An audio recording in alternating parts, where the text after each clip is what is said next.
Bueno, chicos, como les había dicho, vamos a tener una pequeña charla con el licenciado Martín González Magni, que es licenciado en kinesiología y trabaja acá con la especialidad de montaña dentro de la ciudad. Nos conocimos hace unos años, así que ahí le doy la palabra a Martín para que cuente un poquito su historia y comencemos con la charla. Bueno, Dami, gracias. Buenas tardes, antes que nada. Como dijo Dami, yo soy kinesiólogo, trabajo en la Subsecretaría de Deportes y en mi consultorio, que hacemos más que nada la especialidad en lesiones de montaña. Quería agradecerle a Damián por la posibilidad y espero que le sirva. Antes que nada, quería aclarar que lo que voy a contar ahora es sobre todo enfocado en la práctica diaria. Está respaldado con evidencia científica, pero sobre todo es lo que vemos día a día y lo que podemos tratar y la casuística de nuestra ciudad, principalmente. Acá abajo está mi correo electrónico, no duden en mandarme un mail si tienen alguna consulta o algo que no queda claro, o le pueden pedir a Damián, y bueno, y vamos a intentar responder todo. Así que bueno, las lesiones comunes en el esquí, como yo las veo y como yo las ordeno, son por orden de llegada al consultorio. Principalmente las lesiones que más atendemos son en invierno las lesiones provocadas por el esquí alpino. En su mayoría de deportistas recreativos y de alto rendimiento. Vale la pena aclarar esta diferencia porque el recreativo es el que más posibilidades de lesionarse tiene y el que más se lesiona. Esquí de travesía, la mayoría son recreativos, es decir, lo hacen porque les gusta, para recrear o para pasear, y la oral con respecto a la gente que los guía o que los instruye, que van a hacer un mantenimiento al consultorio. Y esquí de fondo son las lesiones que menos recibimos en el consultorio, pero sobre todo son lesiones de sobrecarga o lesiones tendinosas, ¿sí? Del aparato tendinoso por tendinitis agudas. En el consultorio pensamos que el esquí es un deporte, sobre todo el esquí alpino, es un deporte en crecimiento y que requiere una gran inversión inicial y que demanda muchas capacidades físicas. Esto es muy importante debido a que, por lo general, el principiante o el que está comenzando a esquiar consigue equipos o prestados o comprados usados y eso aumenta significativamente el riesgo que tenemos de lesionarnos. Es decir, es muy importante si uno recibe un equipo prestado o usado, hacerle un análisis y ver en qué condiciones está y si no está en buenas condiciones, repararlo con la gente que sabe. Las lesiones de la rodilla, principalmente son las que más vemos, son lesiones de ligamento cruzado y de ligamento lateral interno, y lesiones graves en esquiadores ya avanzados, como puede llegar a ser una fractura de tibia o de peroné, que el año pasado tuvimos un pico en estas lesiones. ¿Sí? Son lesiones de larga duración y de rehabilitaciones largas, que pueden llegar hasta 1 año u 8 meses. Nuestro foco siempre lo ponemos en las mejoras del equipo o el equipo que podemos comprar o conseguir. Y es importante que ese paradigma cambie, porque lo más importante son las condiciones físicas que nos van a determinar qué riesgo de lesiones podemos llegar a tener. ¿Sí? No preocuparse por el equipo, sino ocuparse, mantenerlo en condiciones, con un buen mantenimiento, pero sobre todo poder planear cómo voy a llegar preparado al invierno, o cómo voy a llegar preparado para tomar mis clases de esquí o enseñar. Y el riesgo más alto siempre lo tenemos los esquiadores que somos o autodidactas o que buscamos un libro o un video que nos dé soluciones mágicas y bueno, no hacemos el proceso de aprendizaje y termina en lesiones. La mayoría de nuestros pacientes hoy son autodidactas. Llegan al consultorio, sobre todo con lesiones de rodilla importantes, por no tolerar o por no hacer un proceso educativo con respecto a las herramientas que uno puede tener frente a cómo esquiar o cómo hacer un proceso para aprender a esquiar. Los factores a tener en cuenta, al menos los que tengo yo, podemos dividirlos en dos: del deportista y del entorno. Del deportista es muy importante ser sincero con uno mismo y saber cuál es el nivel de esquí que tengo ¿sí? Por lo general, los más vulnerables son los principiantes. Las condiciones físicas de base que yo voy a tener, muy importantes, son la fuerza, la flexibilidad y los rangos máximos de movimiento de los miembros inferiores y la estabilidad del core. Y las conductas riesgosas, o lo que yo enfrento y cómo gestiono mis riesgos. Como si yo soy un esquiador principiante, voy a ponerme en riesgo o voy a tomar cierto riesgo frente al esquí y a las condiciones. El consejo más importante es el de saber retirarse a tiempo. Aprender a esquiar, tener herramientas para enfrentar el deporte y poder esquiar con control, ¿sí? Y no realizar bajadas controladas. La gestión del riesgo, lo más importante es cómo lo concebimos al deporte y no ser un factor para lesionarme. Es decir, si yo pienso que realizando el deporte impresiono a alguien o voy a tener mayor rédito por hacerlo, me estoy exponiendo. Algo común es el factor llamado como testosterona, en el cual en un grupo de amigos hay uno que decide aumentar el riesgo y siempre sale uno lesionado. O cuando los grupos no son homogéneos, se genera esto, que el que más domina la técnica es el que manda, y el que recién comienza se expone para poder seguirlo, entonces es el que está regalando su condición física, es decir, se va a cansar más rápido y se va a lastimar. Buenísimo, Martín. Buenísimo que aclaras esto, porque vamos a tener una clase de gestión de riesgo dentro de una semana, semana y media. Ya la tenemos programada dentro del cronograma de clases y siempre abordamos los temas que son relativos a lo que es gestión de riesgo, gestión del entorno y demás. Así que está bueno que lo tengas ahí en el tintero, porque es algo súper importante que muchas veces no depende de nosotros, sino de lo que pasa en el entorno, y poder leer el entorno hace que nos ahorremos muchísimos disgustos, ¿sí? Así que, perdóname que te interrumpa, pero justo esto no lo quiero dejar pasar porque va a ser una clase especial que vamos a tener la semana que viene o la otra, ¿sí? Así que Perfecto. buenísimo, como para también darte un marco a vos que lo estás abordando, ¿sí? Perfecto. Buenísimo. Cierro el micrófono de vuelta, así te dejo. Dale. Del entorno tenemos el diseño de las pistas, la altura del año a la que vamos a esquiar, el día y la hora, ¿sí? La cantidad de gente que circula, el equipo, que me contó Dami, que también lo vieron o lo van a ver, cómo regular el equipo según las normas, ¿sí? Nuestra visión es un poco más concreta. Yo creo que las personas que se lesionan, sobre todo la rodilla, es porque tienen mal regulada la fijación. Entonces, la fijación no salta y genera traumas en la rodilla. Y lo que decía antes, aprender con un profesor o un instructor es la clave para disminuir el riesgo de las lesiones. Y en el caso de que sea de alta montaña, salir acompañado de un guía puede ser una buena opción. Se sabe bien la formación que tiene cada uno y que por ahí un guía no puede enseñarte a esquiar, pero sí te ayuda en la gestión de riesgos fuera del cerro. Entonces, vamos a ver un poco que las lesiones del esquí o las lesiones de los deportes tienen que ver con cómo puedo cuantificar yo mi desempeño, ¿sí?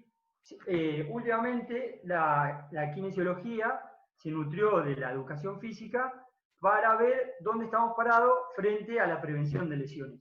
Y lo loco de esto es que aprendimos a dosificar o a cuantificar cuánto riesgo tiene una persona de lesionarse según los ciclos de entrenamiento que también manejan los profesores. Entonces salen 4 conceptos que vale la pena aclarar. El concepto de carga crónica, que es el ejercicio que yo vengo realizando 4 a 6 semanas antes. Eso puede ser un ciclo y hasta puede ser poco esto, debería ser más. Esto es un punto muy importante cuando pensamos en la realización del entrenamiento pre-esquí. Esto tiene que ser de una duración mayor a un mes, ¿sí? Hasta diría de 2 meses. no acordarnos enseguida de la temporada que teníamos que hacer un pre-esquí, sino generar una carga de mantenimiento que me vaya adaptando al objetivo que tengo, que es esquiar sin lesionarme. La carga aguda, que es lo que yo realicé la última semana, pero no solamente frente al esquí, sino a todos los deportes. A los chicos de la facu les pasa que cursan muchos deportes y además esquí, entonces es importante que ustedes sepan que si en la última semana realizaron picos de entrenamiento, picos de carga porque tuvieron básquet, vóley u otro deporte como puede ser el handball, nos va a predisponer a tener un mayor riesgo de lesión si yo no lo gestiono y si yo no lo entiendo así. Si no pienso que realizar un desgaste me puede generar un cansancio que me lleve a una sobrecarga. Y la relación de lo agudo con lo crónico nos va a aproximar a saber cuál es el riesgo real que yo tengo de una lesión. Es decir, pasado en limpio, si yo en las primeras 4 semanas del mes no hice nada, que eso sería la carga crónica, y en la última semana me mato porque pienso que estoy atrasado con el pre-esquí, entonces tengo que ganar todas las condiciones rápidamente y lo hago en una semana, al dividir lo que hice la última semana por lo que hice durante el mes, voy a tener un pico de entrenamiento. Y probablemente cuando esté realizando mi deporte me lastime. No se sabe qué lesión, pero sí vamos a estar más cerca. Y la carga total, que es lo que yo percibo, la sensación que yo tengo del deporte, y la carga externa, que se mide en minutos. Y esto sí está directamente relacionado con el esquí. En principiantes pasa que el entorno es muy cruel. Hasta que uno puede amigarse con el esquí y lo puede dominar mínimamente, la carga interna es muy alta. Nos da miedo la pendiente, nos da miedo todo. Entonces, yo voy a tener una sensación de esfuerzo percibida muy alta. Y si yo a eso le agrego una carga externa de muchos minutos, es decir, voy a la mañana y me vuelvo a la tarde, es probable que me lesione, como pasan todas las lesiones de principiante, a última hora del cerro. Estos conceptos los tomo de un autor que se llama Tim Gabbett, que es el que estudia el riesgo de lesiones frente a los deportes. ¿Sí? Podemos concluir que lo que nos lesiona excede al deporte, pertenece a cómo lo gestionamos. ¿Por qué? Porque una misma persona tiene en su unidad lo que pueda ser mecánico, que son los factores predisponentes, los factores que cuenta, con los que cuenta, como por ejemplo que la rodilla tenga control sobre la rodilla, tenga control sobre la zona del cuerpo, sobre la zona central del cuerpo, o tenga control al hacer una sentadilla a un pie, y esos serían factores biomecánicos. Otro factor es la edad y el sexo. Sabemos que las mujeres con respecto al valgo de la rodilla tienen más posibilidades de tenerlo, y mi índice de masa corporal o la nutrición que yo tengo. Si yo tengo un índice de masa corporal que varió en el último tiempo, voy a tener más riesgo de lesiones. Es lo que nos está pasando ahora en cuarentena, que estamos entrenando, pero también estamos aumentando en un montón de otros hábitos que no son tan beneficiosos. Y la susceptibilidad social, o sea, cómo yo entiendo el deporte o cómo lo percibo. Si yo tengo estrés psíquico o físico, cómo me nutro, cómo descanso, y sobre todo, en ese sueño que voy a tener o en ese descanso, cómo lo hago, si estoy conectado hasta tarde a las redes sociales, si tengo muchas horas de computadora, si puedo lograr un sueño profundo. Y la sobrecarga, que puede ser absoluta o relativa.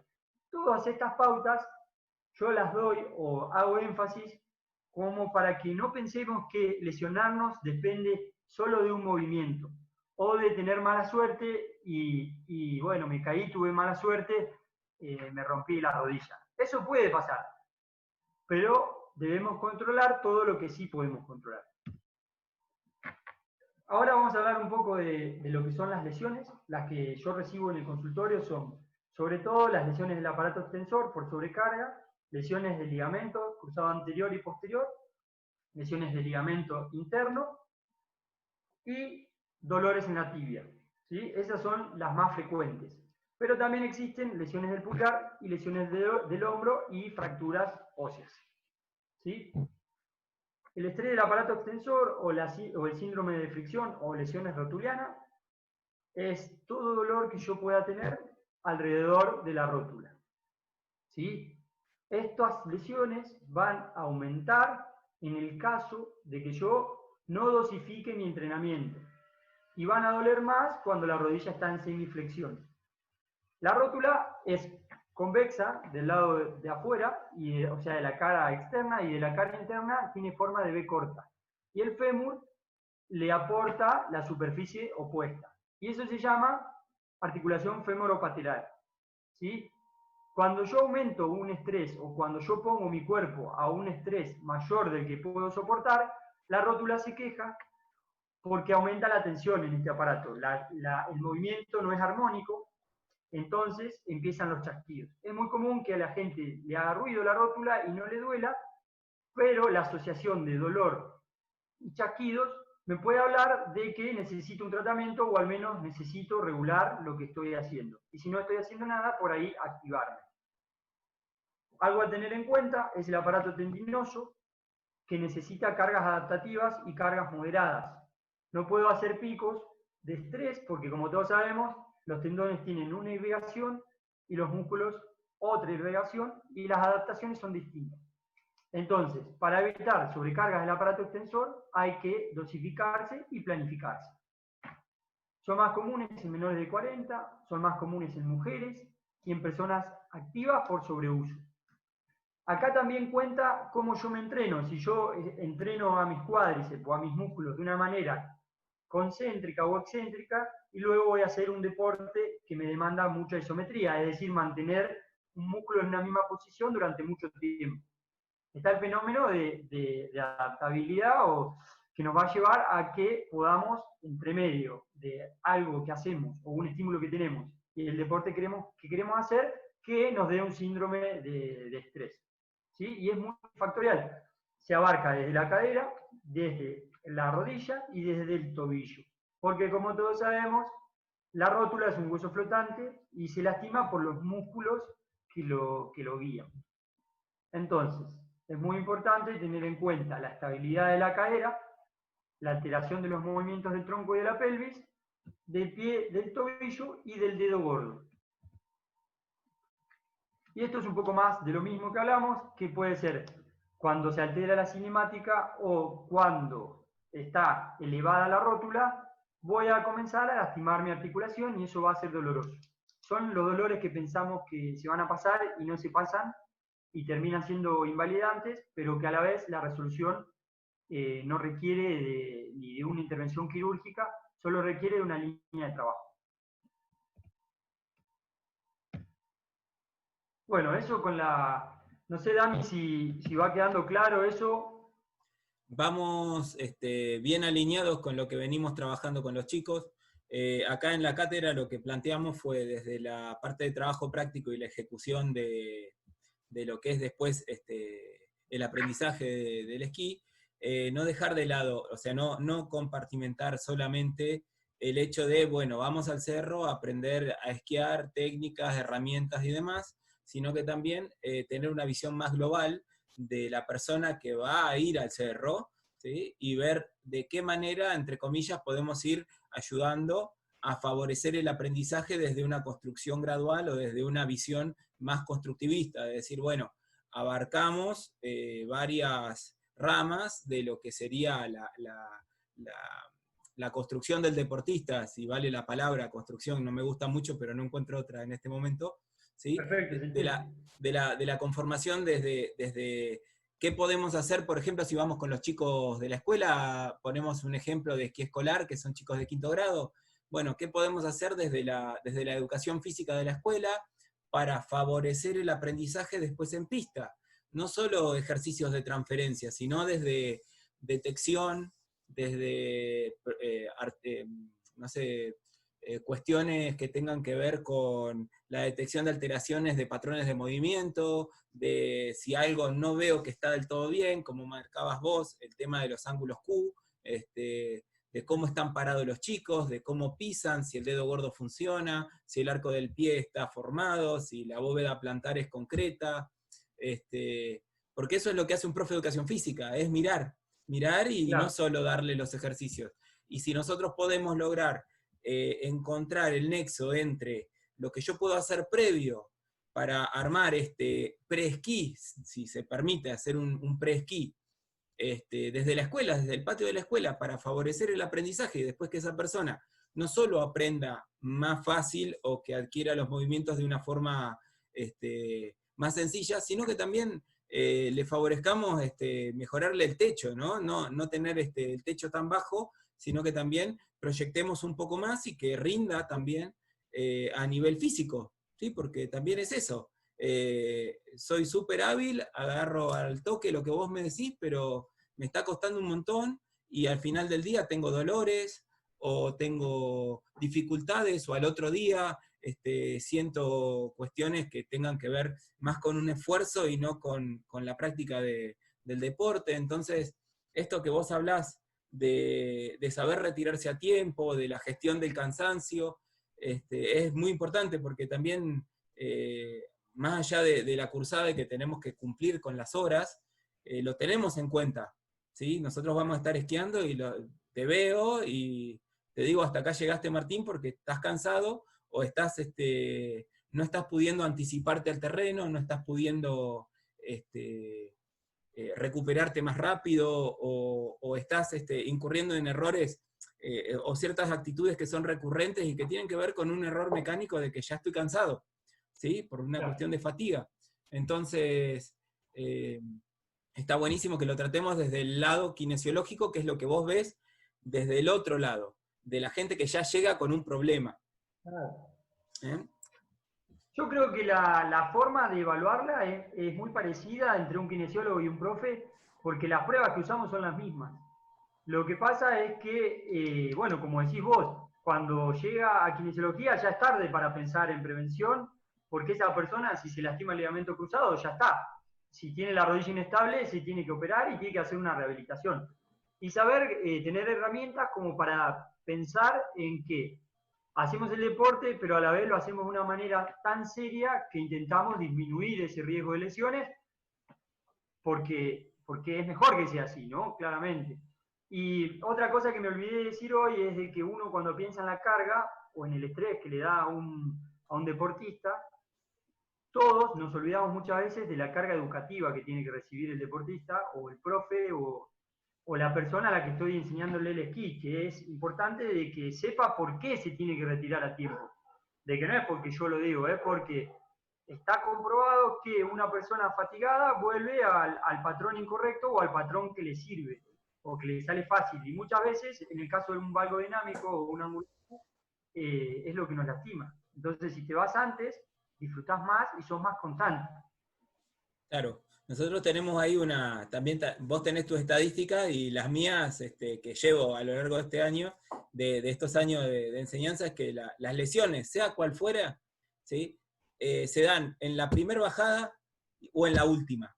O sea, ni bien entraste, bueno chicos, vamos a entrar en calor, y esa entrada en calor es bajo a fondo o lo que sea, que se les ocurre a veces, que vos decís, loco, pará, que hace frío, hace 10 grados bajo cero, todavía no estamos dinámicamente potable para trabajar, o en la última que dije, no, me hago una más, que está re lindo, en esa última también uno está fatigado y la gestión de riesgo nos falló ahí, ¿sí? No pudimos prever que estamos cansados o lo que sea que haya pasado, o la nieve que está transformada y ya es nieve primavera, y es más peligrosa, se enganchan más los esquíes.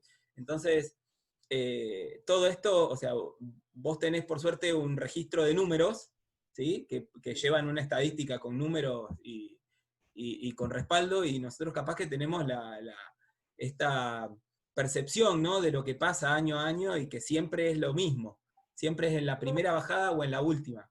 Y muchas veces nos pasa esto de que, bueno, bajamos hasta la base esquiando, y uno está cansado y ya está, y fueron 4 horas de esquiar, chicos, nos sentamos en la silla y bajamos sentados, tranquilos, charlando de la vida, y mañana es otro día.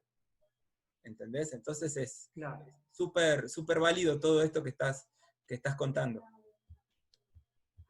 A mí me gustaría dejarles una pregunta que después el que quiera me la puede responder por mail, que es que, claro, ¿cómo hacemos si nosotros cuando hacemos el deporte damos el 100%, en cualquier deporte, sea cíclico o no, ¿cómo hacemos para reducir el riesgo de lesionarnos haciendo el deporte? Es estar preparados y asimilarse a ese 100% que vamos a ocupar realizando el deporte. Y estar preparado, y para estar preparado hay que tener un orden y una planificación, como Bueno, como yo siempre te pregunto a vos, Dami, cuando nos vemos o charlamos, de que la planificación es lo más importante, porque ¿cómo voy a hacer? ¿Qué voy a hacer? ¿Y cuánto lo voy a hacer? A lo largo de un mes me va a determinar que cuando yo esté todo un día en el cerro, me desgaste menos y me lesione menos.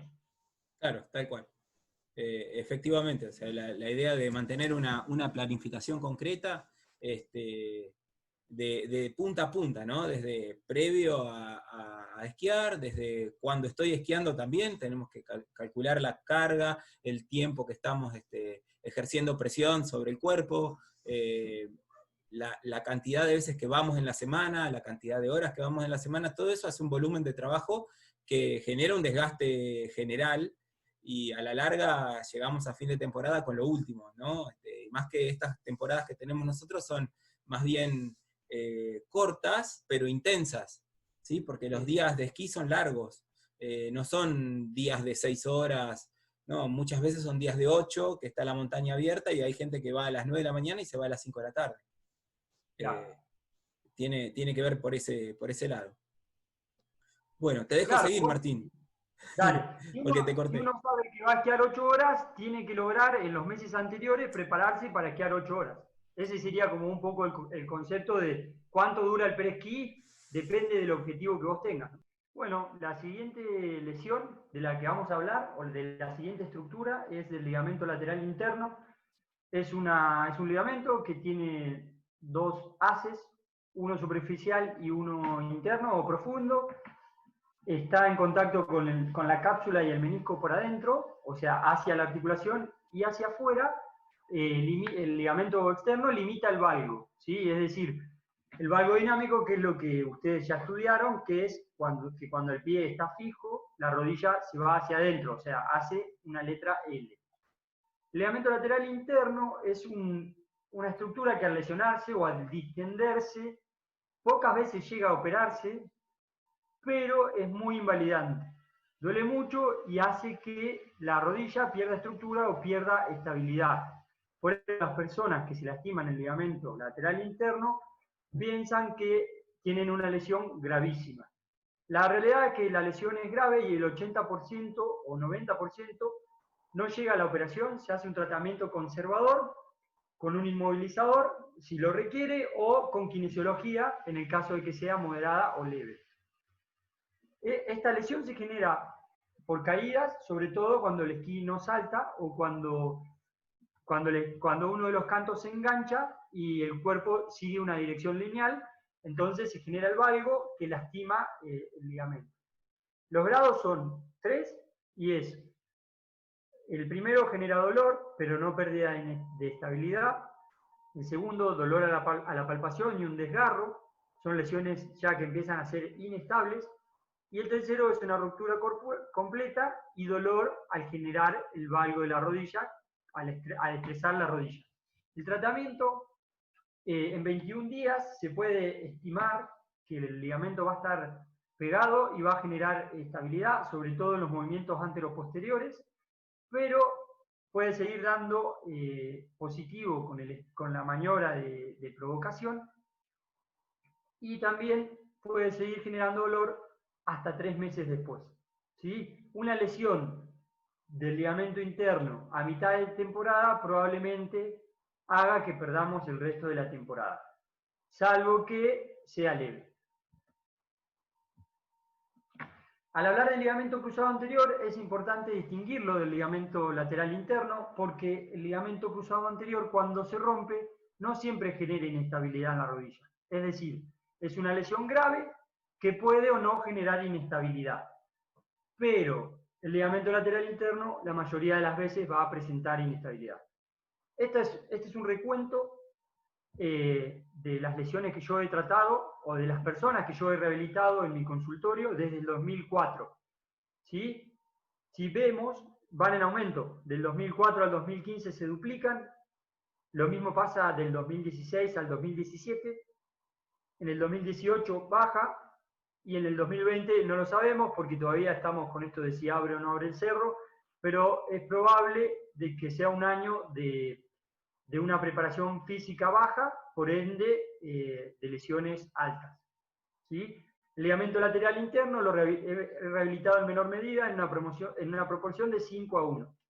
Si nos podemos evaluar el deporte que lastima el ligamento cruzado anterior, según mi estadística, es el segundo deporte. ¿Sí? El tercero, perdón.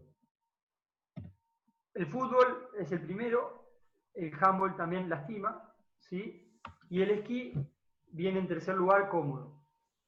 Lo que nos dice que en realidad depende del gesto que lo rompe, pero también de la preparación que yo tengo para realizar el deporte. Y bueno, los métodos para la operación son la toma de los isquiotibiales o la toma del tendón rotuliano, y ahora en Bariloche se está haciendo lo que es el aloinjerto, que es de un donante cadavérico, lo cual nos ahorra el desgarro de la musculatura. Este es un videito para que vean cómo funcionan los ligamentos. Sobre todo, el que más me importa es el ligamento cruzado anterior. The medial collateral ligament is on the inner side of the knee, and the lateral collateral ligament on the outer side. The collateral ligaments give sideways stability to the knee.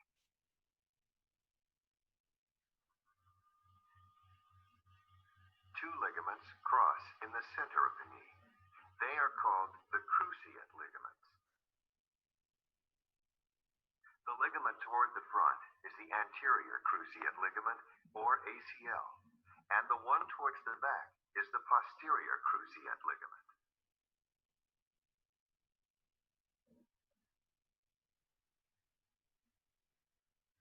The ACL prevents the lower bone, the tibia, from moving forward, and the PCL prevents it from moving backward.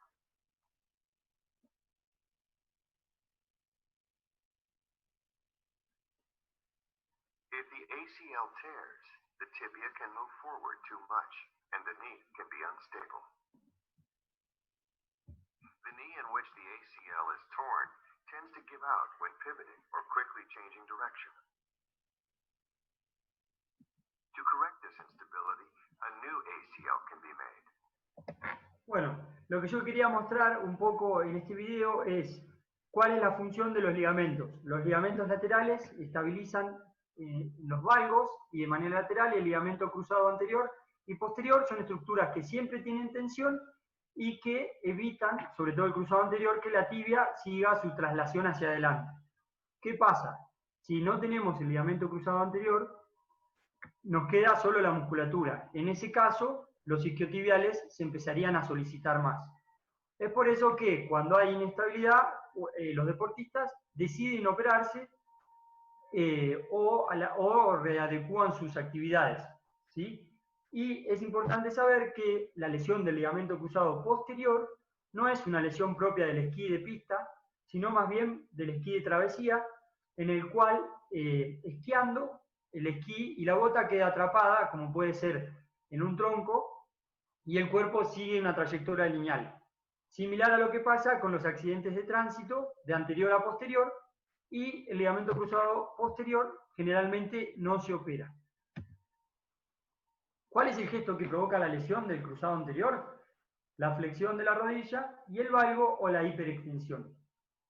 Lo que lesiona el ligamento es el movimiento, ¿sí? No el deporte. Es la palanca precisa que hace que se lastime. En el esquí, si la fijación no salta, en los que hacen disciplina con saltos, cuando no pueden caer en el recibidor y caen al plano, entonces generan una hiperflexión máxima, donde la tibia se va hacia adelante, con una flexión brusca en una caída, o, aunque no lo crean, cuando vienen esquiando dos personas juntas y una frena más abajo en la pista y rota el tronco para ver si su compañero viene. ¿Por qué? Porque la rodilla sigue hacia abajo y el cuerpo rota hacia arriba y genera lesión en el ligamento cruzado anterior. De esas rehabilitaciones he tenido varias y la mayoría es en gente que esquía pero que no hace una preparación previa, ¿sí? Como puede ser que lo tome como un divertimento sin hacer una preparación física previa. Y en el snowboard es poco frecuente que se lesione esta estructura. O sea, el ligamento cruzado anterior es una lesión propia del esquí. Otro punto en el cual también se lastiman, pero que no depende del esquiador, es al bajarse de la silla, en el cual hay una persona que está aprendiendo a bajarse de la silla o que le da miedo, entonces tiende a aproximarse a la persona que está al lado para bajarse, y en el gesto de trasladarse hacia adelante, pisa la cola del esquí de su compañero. Entonces, el gesto de torsión se da a baja velocidad y la fijación no tiene la palanca para saltar y sufre el ligamento cruzado anterior. Se puede Bueno, decir, Martín, te pregunto, se podría decir que el pie apunta hacia afuera y la rodilla sigue su trayectoria hacia adentro y adelante. Y ahí genera el mecanismo de palanca para cortar el ligamento, ¿sí? O desgarrarlo en la acción esa de la torsión. Claro.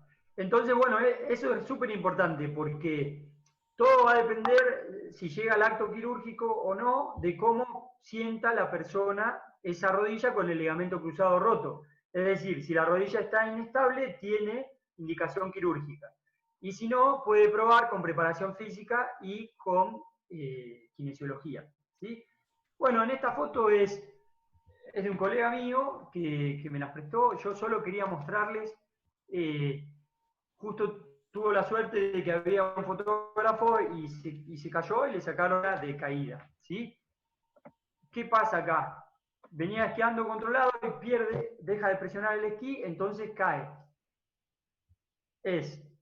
La primera foto es la que está arriba a la izquierda y la segunda es esta que estoy señalando. Acá se puede ver cómo las rodillas van hacia un lado y él lo intenta compensar con el tronco, lo que termina en riesgo para golpe en el pulgar, riesgo para fracturas, riesgo para lesiones en el hombro, y una caída que termina sin que salten los esquíes. ¿Sí? Esto es lo más peligroso de esta caída, que el esquí no saltó nunca. Entonces, si el esquí se engancha o genera movimientos como de hélice de helicóptero, la torsión la va a pagar el ligamento cruzado anterior. ¿Sí? Volvemos a esto, si las lesiones de rodillas se pueden prevenir o no. Yo creo que se pueden prevenir siempre y cuando haya una buena condición física de base y una conciencia de los objetivos que vamos a tener. La fuerza, la flexibilidad es muy importante. La coordinación inter e intramuscular también es muy importante, y los rangos de movimiento que yo voy a tener y la posibilidad de trabajar en muchos ángulos con una fuerza que me permita no lesionarme. ¿Cómo lo prevengo? Al menos cómo yo intento trabajar para disminuir las lesiones con respecto a la carga física que le podemos dar a una persona. Ir de lo simple a lo complejo, es decir, empezar con una evaluación funcional y que sea funcional al esquiador, en este caso, y darle pautas de entrenamiento que puedan ser comprendidas, que sean fáciles de ejecutar, que sean simples y que vayan de lo estable a lo inestable, del centro a la periferia, y después intentar trabajar el control del valgo de la rodilla, ¿sí? La regulación del equipo siempre tiene que ser una persona capacitada.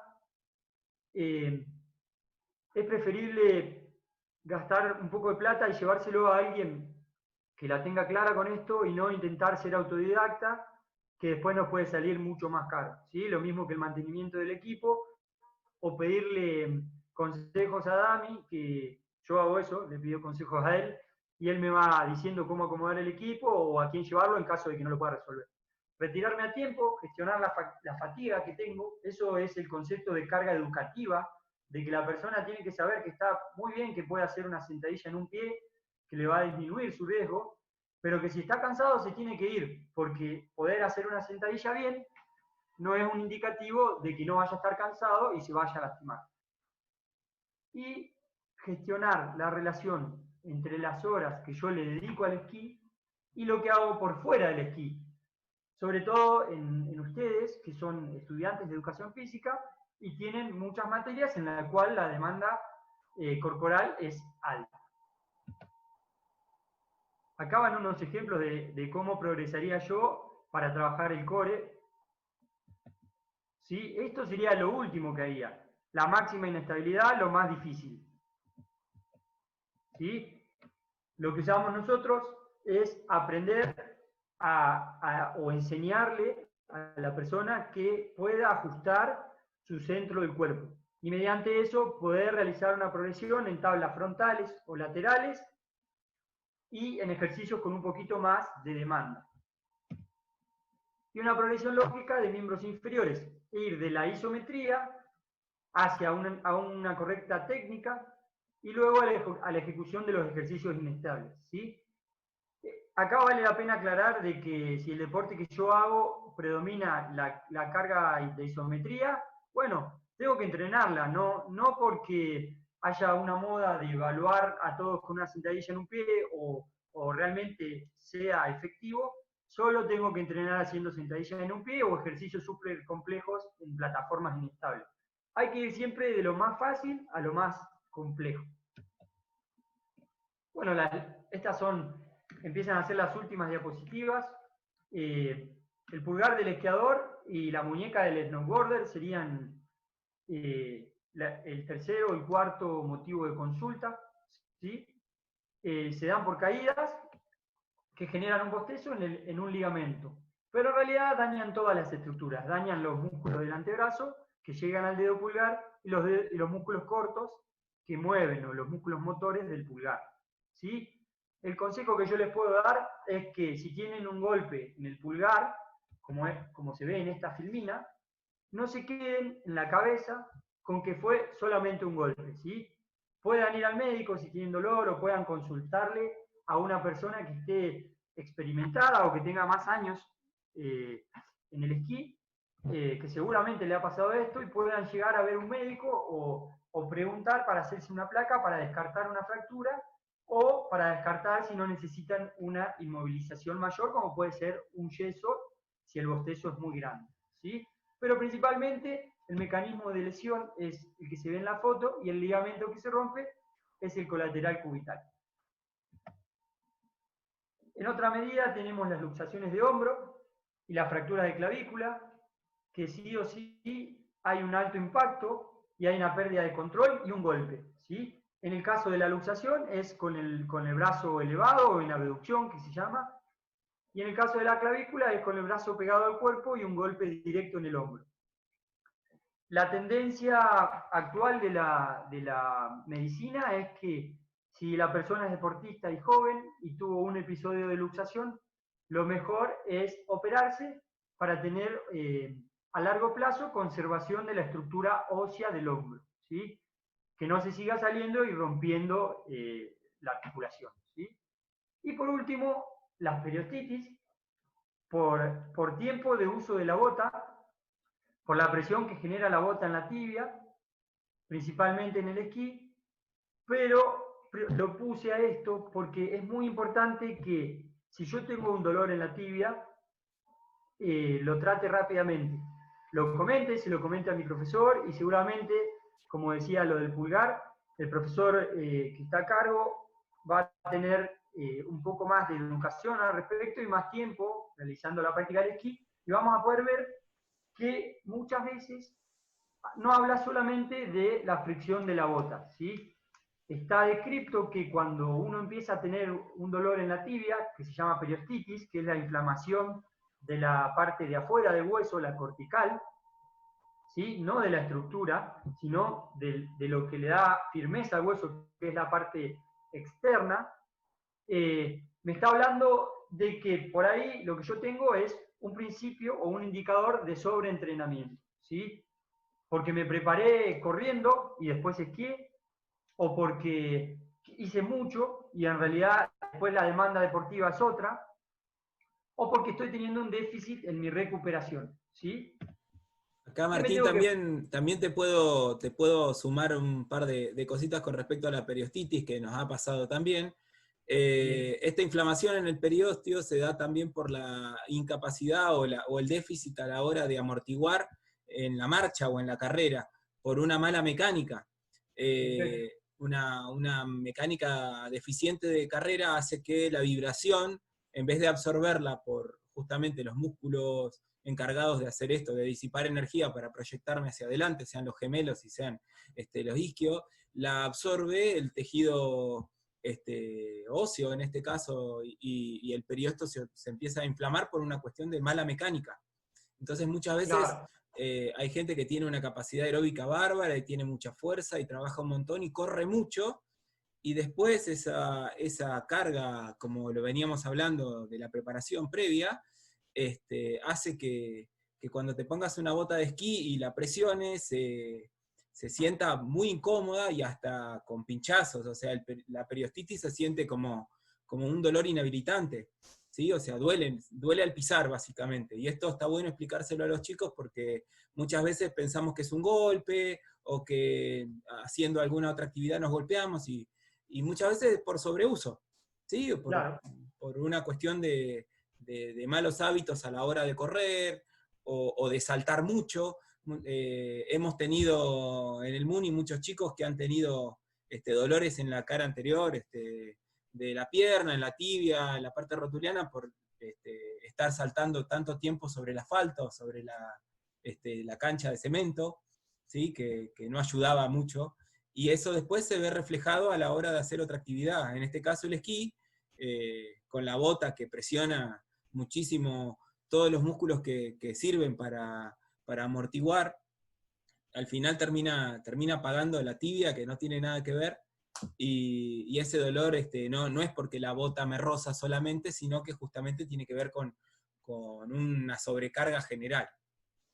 Claro. No hay que dejarlo pasar. ¿eh?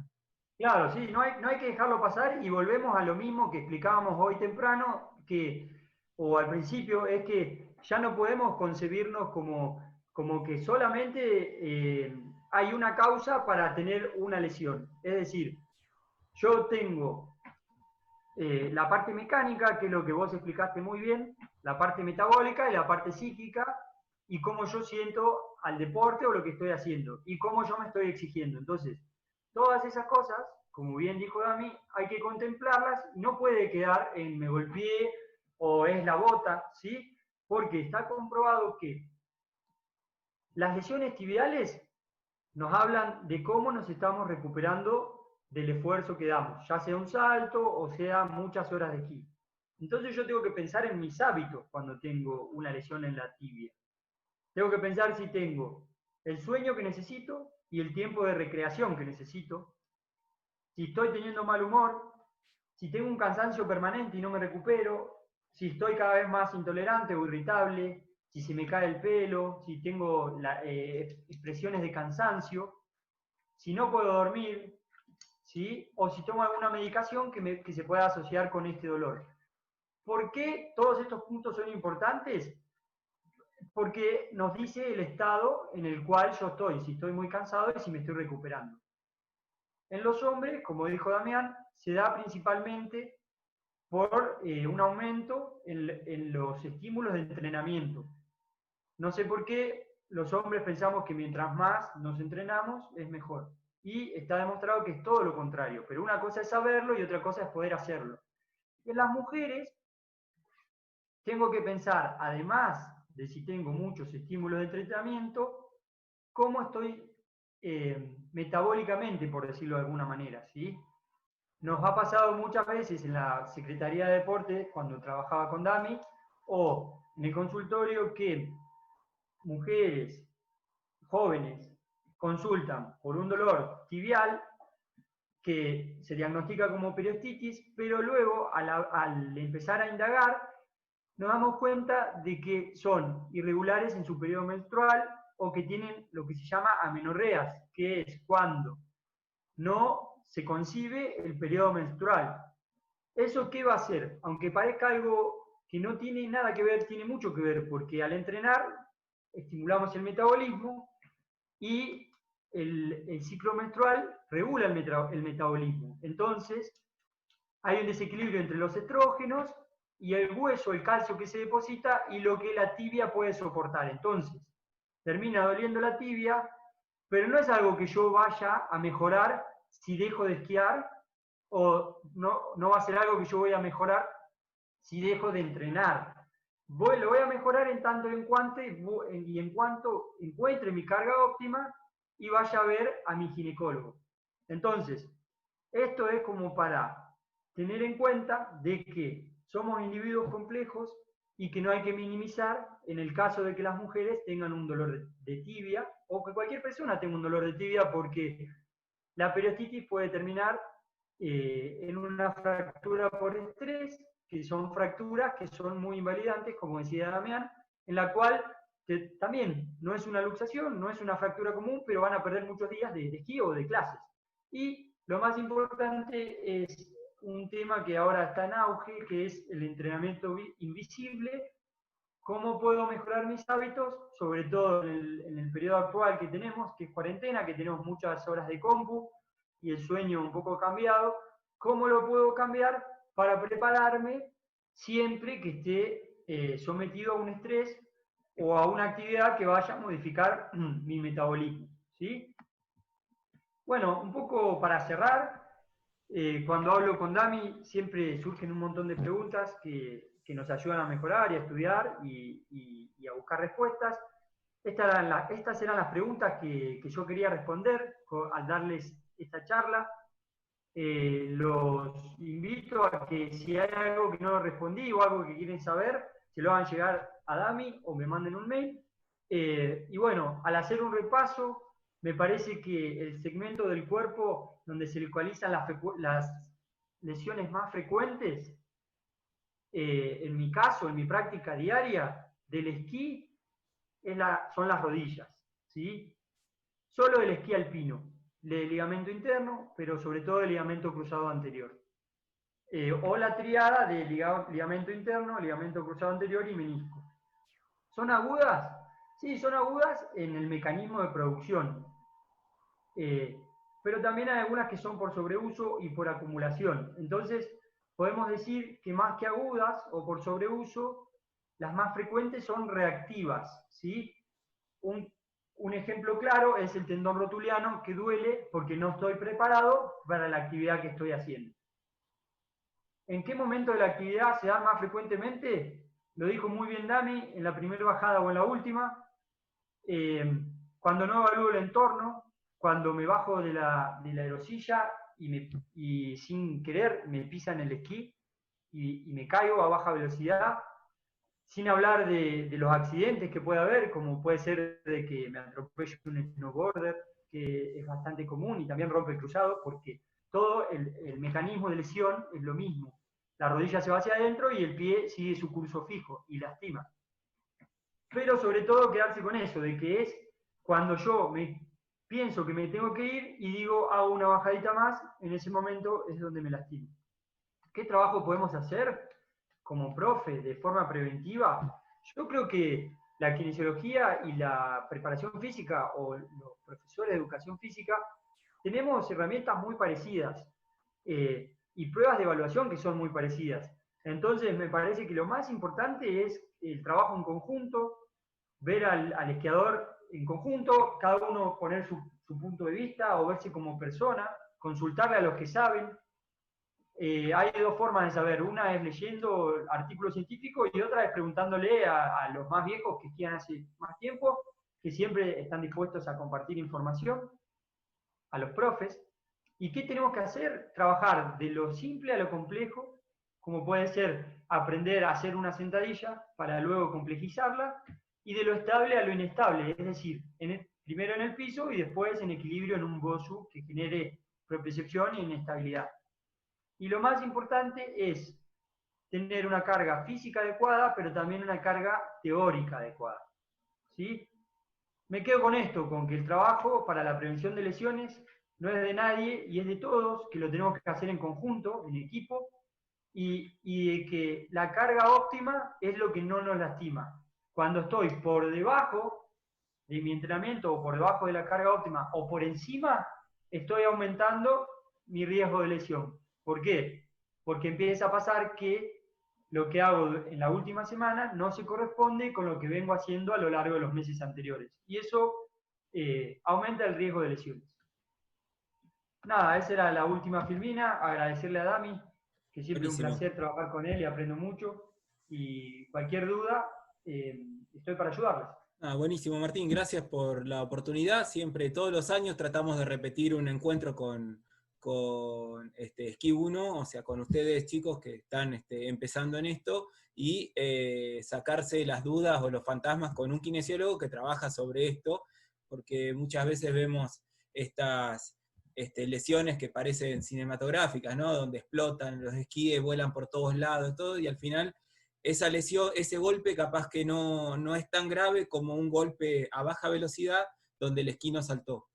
Y muchas veces encontramos problemas o lesiones o traumas que a veces son mucho más fuertes en deportes de baja intensidad que caerse con un esquí que no agarró y te fuiste de costado y bueno, te caíste, más allá de un golpe fuerte no pasa, y muchas veces un cambio de dirección en una cancha de fútbol, ¿sí? Nos rompe un cruzado, que como estaba en la estadística te aparecían muchísimo, porque encima que tenemos acá la particularidad de tener mucha cancha de fútbol chiquitita, ¿sí? De mucho ida y vuelta y poca preparación física y caídas en el cemento, hacen un cóctel bastante grande, y fíjense que no es casualidad que el fútbol y el handball y el básquet estén en el podio ahí de las lesiones de ligamento cruzado por los cambios de dirección y el ida y vuelta, ¿sí? Cosa que no se da en el esquí, pero pasa un mecanismo muy similar donde el pie apunta para afuera y la rodilla queda para adentro. Y ahí es donde también es muy similar lo que venimos trabajando con los chicos, que es trabajar desde la estabilidad de las articulaciones antes desde la fuerza. Primero estable y después fuerte, ¿no? Claro. Si bien son dos cosas que van de la mano, es básicamente el ABC para poder observar, prevenir y después actuar en consecuencia. Así que, bueno, Martín, te agradezco muchísimo el tiempo y espero que dentro de poco podamos hacer estos encuentros presenciales nuevamente. ¿Sí? Pero Sí, virtuales van también, con videíto, me gustó el video, muy, muy interesante. sirve, todo Sí. suma. Así que bueno, quedamos a la espera de si hay consultas o demás de los chicos, te las hago llegar y yo se las devuelvo, con las respuestas. Excelente. Buenísimo, Martín. Muchísimas gracias por el encuentro. Dale, Dami, a vos.